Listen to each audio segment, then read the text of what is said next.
my profession as a wealth management advisor had provided an intimate lens into the world of the super wealthy, I've also personally experienced wealth in every sense of the word. My life has provided insight into both ends of the financial wealth spectrum. There were times when I would watch my single mom put $3.11 worth of gas into the car just to make it to and from work, ahead of the next paycheck. There was also a time when I vacationed in the south of France on a 311-foot super yacht.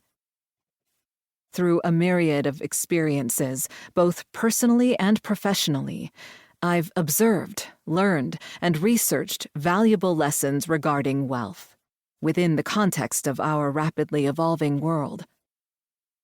We are in the midst of a huge paradigm shift, rethinking what we value, and therefore rethinking how we define wealth. This shift caught exponential wind during the past couple of years, when our lives turned inside out, or was it outside in, as we turned inward and reflected. The pandemic invited us to rethink, rediscover, and reinvent ourselves. We upgraded our own internal software, all the while upgrading our Zoom software. And Zoom we did, both inwards and outwards. These upgrades ushered in reinvention of self, extending to the rise of the personal brand, which now competes with the company brand. At the same time, we are seeing significant advancements in technology, thus bolstering our digital world alongside the real world. Toss in blockchain technology, the Great Resignation, and the fact that the entrepreneurial spirit animals are alive and well, and we have ourselves a dynamic environment. We're currently playing what feels like four-dimensional chess. Given this confluence of circumstances, we now have a ripe opportunity to reimagine and redefine wealth, because so much of what we value, both individually and collectively, is shifting. The way we make, invest, transact, and spend money is changing right before our eyes. We are witnessing the move from corporate cubicles to the creator economy, from dollar bills to digital dollars, and from the purchasing of things to the purchasing of experiences. As a society, we are becoming increasingly comfortable with pegging value to intangible assets, as we fundamentally always have.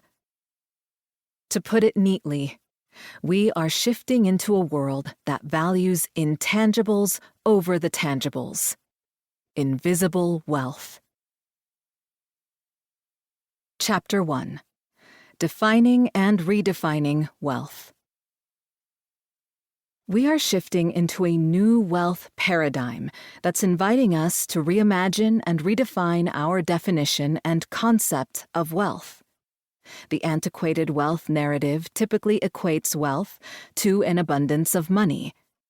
We're wealthy when we have lots of money. We see this messaging everywhere, watercolor frog paintings included.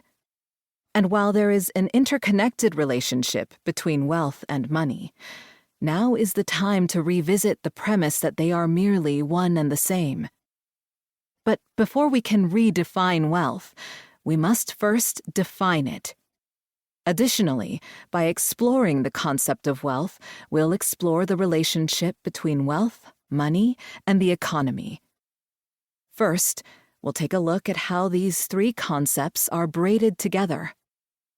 Thereafter, we'll untie the braid and focus on each thread independently. What is wealth? What is money? And what is an economy? The relationship between wealth, money, and the economy. We're familiar with the idea that wealth equates to an abundance of money. The intertwined relationship between wealth and money has a lot to do with the advancements in our economies. The more efficient economies became, the more synonymous wealth and money became. An economy is a system where goods and services are